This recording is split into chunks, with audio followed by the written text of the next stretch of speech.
Come with me as we restore this 1970s stereo console that was given to me by my parents about a year ago. Here it is in my parents' house. It has been there since I was born, from what I can remember. Had to be like early 70s. You can see that 1970s finish. There is the record player, the 8 track. It does have a radio. Notice that 1970s red felt over the speakers.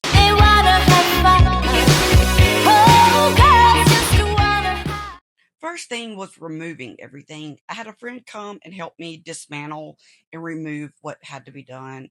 There is lots of dirt and debris that falls. You can see it was pretty dirty. Had to clean that up. Here's a look at the woofer with the two tweeters. There's one on each side. All the wiring. The box itself with the woofer came in was like a honeycomb box. Here is the shell of the console from the back end. There's the other two tweeters with the woofer already removed. You can see all the wiring. It looks crazy. After removing the woofers, they basically just fell apart. They were just rotted, and I knew they were blown and had to be replaced, but they were just falling apart. This is just a closer look at the speaker itself, but I kept the boxes. Here it is when I tried to dismantle it to see if there was a way we could rebuild the speaker inside that metal frame. The back of the woofer frame, that these numbers meant nothing. There's the tweeter, all that wiring that was discolored. I think it's supposed to be purple and white. Here's a close look at the smallest tweeter that I am thinking is the high. You can see it says 4 ohms. I was able to find one of these on eBay that gave me the dimensions and the measurements. But of course, I didn't buy it because it would have been a 50-year-old tweeter, just like this one. Here is the second tweeter, which I'm assuming is mids. Again, I know nothing about this stuff, but couldn't find anything on this tweeter. I know nothing about this stuff, so I am thinking maybe the crossover is somewhere in here. I could definitely be wrong, but there's a lot I am learning about this project. This is the amp, from what I understand. It may have the crossover in it. I do not know. If you know, please drop it in the comments because I have done so much research and the information is very limited to what you can find out, especially about your particular model. I found a lot of information about other things that relate to it, different groups, but all of this is like learning Greek. This is the underside of the record player. I was getting ready to clean it and re-grease it. And this is the motor, from what I understand. I have a 4-pole motor. You see those little bands on each side? It reminds me of a typewriter band, if you know what I mean and you're old enough to remember that. So it was time to clean the record player itself. I took Q-tips with some water, about 3 or 4 cups of water, did 3 or 4 cups of just rubbing alcohol, and cleaned. There was some dirt, not as much as a lot of ones I've seen, but there is old glue or grease that will cake up. And, it's 50 years old, and you want to make sure that you get all of that cleaned out before applying the new grease or lubricant. I didn't know what I was doing, so I just did the best I could. I just cleaned it as well and tried to stick those Q-tips into the places that I learned were places where grease would cake up. These record players were, of course, designed in the 70s, and regardless of what you may think, each little hole has a purpose. After cleaning, I reapplied grease where I learned it should go and didn't record it, so just use your imagination. I removed the hardware. You can see it's this old 1970s brass, but yeah, it's really tarnished. I just cleaned it with some good old cleaner 409. I can't remember. And then I took them out back and just spray painted them a color that I wanted. I was going for a gunmetal type finish. This was to silver. I ended up buying 3 different colors, and you'll have to see the finished product to know how it turned out. But I was very happy with the finished product. I only had to remove 2 of the front panels in order to take the subwoofers out.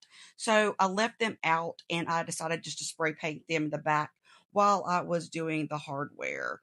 They were actually plastic, but I still gave them a light sand with some sandpaper and then cleaned them. Here I am spray painting them. This was actually fun. It's quite satisfying. You can see I go all around the sides and then getting that edge. Look, that's just satisfying. You can't disagree with me there. Then I did a second coat about an hour later, and those were good to go. Now it's time to sand the actual console. Don't judge me here, but I did have it still inside my office and I didn't have mask, so I wrapped a tank top around my face. I knew I wasn't going to need to strip the finish completely because I was coming back and painting the bottom half black. So I took a piece of sandpaper and just lightly sanded it and then cleaned it really good. Um, by this time, I was pretty much over it. I was tired, and sanding by hand is for the birds. But I did not want to stop until I got it pretty much done so that I didn't have to start again on this project the next day, that I would be ready to spray paint. The next day, I moved it outside while it was still daylight and I started spray painting. This was also satisfying. I love spray painting, it's so much fun. If you're wondering what that white is, I just took copy paper and taped it with packing tape. In those two areas where I removed the front panels, I had already removed the felt over the speakers, but the holes were there and I just wanted to protect it. This is actually a great workout for your legs. You have to stand up and sit, squat, stand up, sit, squat a lot. By this time, I needed another can of paint. I'm looking at my neighbors because they're looking at me like I'm crazy. You got to shake it really good. So I'm having a little fun with it. And then I go to finish the sides. You can see where I am picking at stuff. Because my OCD kicked in and I started using my hands a lot more. I opted not wearing gloves, even though I had a full box of them. And you'll see why in a minute that it was such a bad idea. But I did get that painted, waited about an hour, and then came back and did a second coat. You're supposed to wait about 2 hours in between, but I'm not the most patient person. But it turned out good. When spray painting, you really want to hold the can about 3 to 5 inches away, and I didn't do that all the time. If you do have some drips, just take a rag and wipe them off and then spray paint another layer over while it's still wet. This may not be the professional way to do it, but it worked for me. So, hey, whatever floats your boat. I'm a type of person that learns by trial and error and always have been. So next time I'll know more of the proper way to spray paint, but it's not rocket science. So here I am finishing up that side. And again, I just really enjoyed spray painting. It was fun. Some of you are probably wondering why I didn't put anything underneath the console before I painted. And again, I learned by trial and error, and my ADHD just kind of gets me going and I don't think about things. So yes, there are black lines in my business parking lot as we speak today. Okay, now moving on. By this time, I was done for the day. You can see by my hands how the day went. I saw that the edges around where the paper I had taped were still not painted, so I held them with my hand and ended up spray painting them. My OCD kicked in, and I just had to fix it. I had to fix the lines where I didn't need to fix, and I couldn't do it without using my hands. So here we go. We're gonna try to get it off.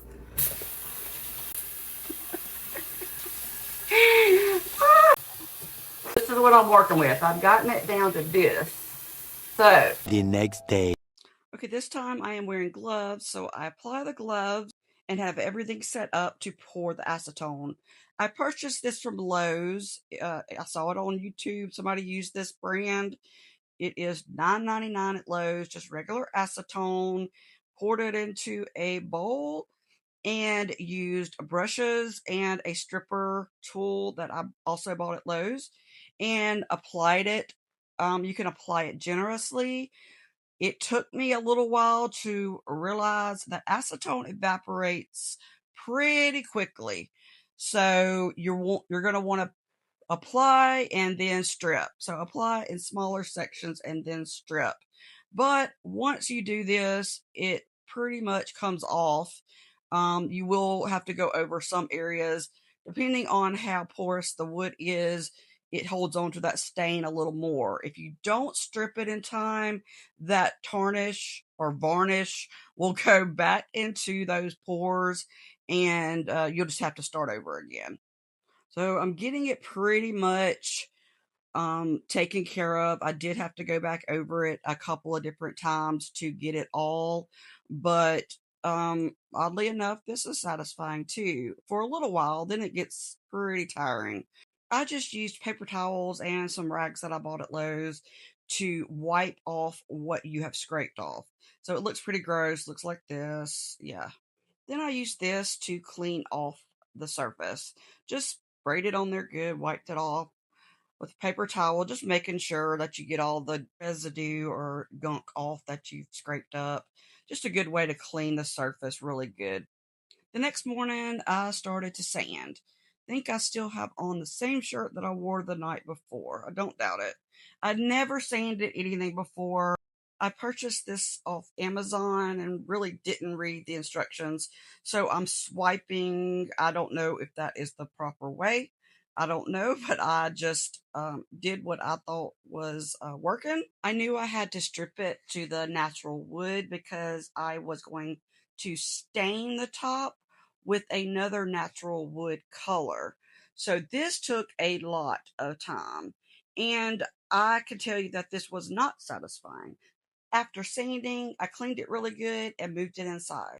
Time for first coat of stain. This is Minwax Wood Finish Penetrating Stains. I got at Lowe's. I had a few colors picked out, but I settled with Golden Pecan, number 245, and it turned out really pretty. Disclaimer, you should always stain or paint outdoors. This is not the proper way to do it. But I did move it inside, the door open, the windows open, and the fan going to do the one coat of stain. This was my first time staining and only understood a little bit of how this worked.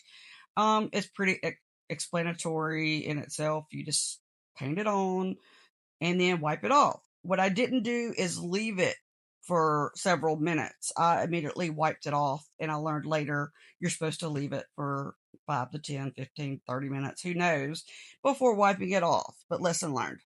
At this point, I decided to reinstall the record player.